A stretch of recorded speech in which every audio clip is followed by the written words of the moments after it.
Who flew in on a jet? Who is this guy? What about you? You have a mix, no? Yeah, my family, we're Caribbean and English. So the Caribbean side's the crazy side? Or, No. the English side's the crazy side? I'd say the Caribbean's the fun side. Fun a bit side? of spice. So you're fun and crazy? Not crazy. I mean, it's the beginning of the day, you can't lie. Do I look like I'd lie to you? Yes. I'm not a liar, actually. You're not a liar. Everything you tell me for the rest of this episode is going to be a complete truth. Yeah. Promise me. Yeah. Say I promise. I promise. No, I really promise. We'll see. All honest thoughts and opinions. We'll see. All right, we'll see. Yeah. We'll see. So what do you do? Let me think of a lie. Give me a second. No, you can't lie. You have to tell the truth. I don't have to tell the truth. Why? We already agreed you're telling the truth. There's only one of us can tell the truth. One of us can lie. That's not good stuff. I'm a shoe salesman. I sell shoes, socks, shoe accessories, polish, etc., etc. Yeah? Yeah, I sell shoes. Yeah. You good at it? I'm doing all right. Yeah? I'm surviving. Sold 2 pairs of shoes yesterday. Life's good. Okay, that's good. He's a liar. So tell me a bit about you, Andrew. I'm not comfortable opening up too much. Oh, really? Yeah, because you might work for John Law and the government. No. I have to be careful what I say. Oh, so it's not commitment issues? It's not commitment issues. It's sure? more just like legality issues. Oh, okay. I like to go to church. I'm a man of God. Play Scrabble. Do you have faith? Okay, this is good. This is an interesting conversation that we can have on camera, which is. I'd say my personal journey with God is between me and God. So I'm not one of those people that is like, yes, I go to church, or yes, I do this. Don't you think that's a bit like lazy Christianity? No, not really, because for me, I believe in love and I believe in faith, and I don't think it's just one religion that you need to follow. I've got friends that are Muslim. I agree. I've got friends that are Christian. I've got friends that are spiritual, so I don't put myself in one category. I understand and I respect that completely, but don't you think out of respect for God himself, whether you're in Dubai and you go to the mosque or you're in England, you go to the church, you should get up early on a Sunday, despite all the booze, and get up and take an hour out of your life and just show some respect? Don't you agree? Because everyone's journey with God is personal. You can be a lazy spiritualist, a lazy Christian, you can be a lazy kickboxer, right? I'm a kickboxer, but I don't train. Okay, bro. I understand. You're lazy. It's okay. I'm not lazy. Do you have time for God? Absolutely. That's good. Do you get up early on a Sunday? Completely. That's good. Every single Sunday, of course. That's amazing. And I think that being religious is a beautiful thing, and I think that a lot of people try and say they're spiritual or they're religious in a way, copping out on the 1 hour a week. It just feels a bit lazy to me. I think you can always find an hour a week. Yeah. No, you definitely could. So maybe God sent me here to make you go to church. Maybe. Maybe you're here to enlighten me. Maybe that's why, yeah.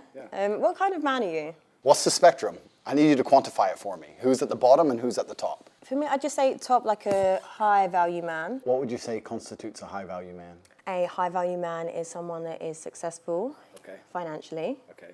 I'd say it's someone that's got a lot of integrity and good morals, that is very well respected, is very sure of himself, but also is a very family-orientated man. That's, for me, a high-value man. Okay, it's fine. I'm high-value, baby.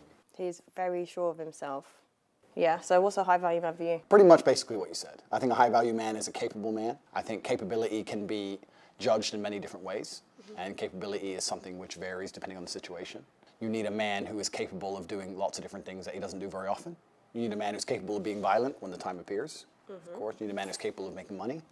You need a man who can kill somebody and hold a baby in the same day. You need a man with a very broad spectrum of qualities and assets and capabilities. And this is actually what the most difficult thing about being a man is. Most people, when I say most people, let me change that. Most females don't respect how difficult it is to become a high-value man. Because to become a high-value man, you need to have so many different qualities and so many different capabilities. It's a very difficult thing to do. You need to be funny and smart and charismatic and interesting with stories and strong and rich with a nice car and a nice apartment. Whereas to be a high-value female, you need to be hot. If you're nice, it's a bonus, but it's not even that necessary. That's it. If you're a pretty female, even if you're a piece of shit person, you're going to get messages on Instagram. Yeah. Whereas if you're a good-looking man who lives with his mother, you ain't getting any messages. Not really.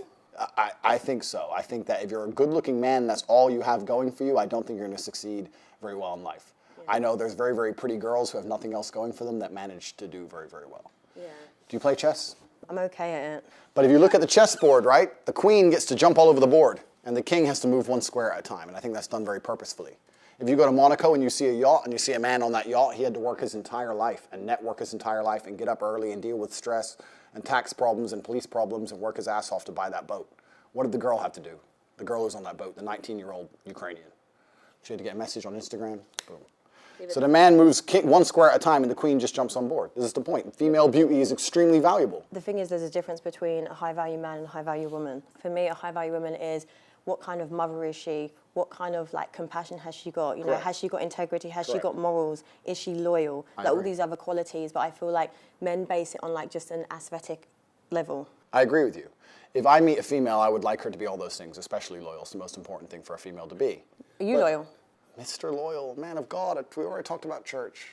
But the point is that to initially attract a mate, females, the most important thing for them is their looks, whereas a man, I think, is his status, and status is a far more varied spectrum than looks alone. Being good-looking alone does not make you a high-status male. To be a high-status male, you need to have a bunch of things. Initially, if you're just pretty, you're going to get attention, whereas a man, you need to have a bunch of things to just get attention. Do you understand? Do you agree with my point? Not always. Listen, there's men that are funny, that aren't that attractive, that can get attention. It's like an energy thing. I disagree. You disagree? I disagree. I know what you're saying. They can get attention, but I don't think anyone would look at a funny guy who lives with his mom and call him a high-value male. Whereas if you get a really, really beautiful girl, even if she has nothing else going for her, she'd be considered high value. I wouldn't say high value, no. Yeah, we can disagree. That's fine. Are you a good partner? The best, of course. The best? What makes you the best? Besides you and the police, I don't often answer questions. Okay. He's definitely had a police interview in the past. I don't like to answer open-ended questions because I feel like they're a trap. Why? Because when you speak a lot, it's how you end up getting trapped, right? It doesn't matter if it's a police interview or anything else. The more you talk, the worse. So I want you to be very, very specific with your parameters within the questioning because that allows me to answer them in a way which makes me look the best. I don't know, I feel like a very confident man that was very sure of himself would just answer. Do you think so? Mm-hmm. Because I feel like it's just being calculated. Okay, a very innocent man, would he just answer the police? Yeah. If he's innocent. Then you've never dealt with the police, my dear. That's not how it works. No? No, of course not. But he's innocent. It doesn't mean anything. Innocent and guilty in and of itself is a false paradigm. You have to understand that the world we live in, there is no black and white. There's no such thing. It's all a sliding scale. If they want to find you guilty, they'll find you guilty. I guarantee you sold something to a mate on eBay 7 years ago and didn't pay tax. Boom, you're going to jail. I'm enjoying this conversation, and I understand every point she's making, and I'm being deliberately abrasive. However, the truth is about the masculine-feminine dynamic is that females like men who are completely in charge and run their life exactly how they want, and they comply and bend to the man's wills and lifestyle. To come along to a woman and say, how do you want me to be so that you like me is a death sentence for the relationship. So that's how it works. It's a death sentence for the relationship. So that's how it works. What kind of man do you want to be? I want to be a man who lives true to himself and a man who goes to sleep easy at night and a man who knows that he's living true to his biological necessities and instincts and tries his best not to hurt anybody and leaves a positive impact on the world. Are your actions congruent with your words? Yeah? What else would they be? I don't know. I don't know you, so that's why I'm don't trying know? to get to know you. Yeah, we're here to know each other. Of course they are. Yeah, I'm a positive man. I'm a positively inspirational and motivating person. Okay, what do you do that's motivating? I inspire people to tell the truth, I think. Okay. And I think a lot of men live in a world now today where they have to lie. Do you think? In fact, I would basically guarantee that 99% of men are lying at least 80% of the time. Really? That's a bit bold. I think it's true because I think that... So men are liars? Men are liars. Women are correct. Men are liars. Women wear makeup because men fall in love with what they see. And men lie because women fall in love with what they hear. Men are liars because men are in constant competition with other men. And they have to find a way to be competitive. And the easiest way to be competitive is to lie. If you can sit there and convince a woman that you're rich because you bought her a $100 or £100 meal, that's what you're going to do. It's a lot easier than becoming rich. And women believe it. And as long as women are stupid enough to believe it, men are dishonest enough to lie. For me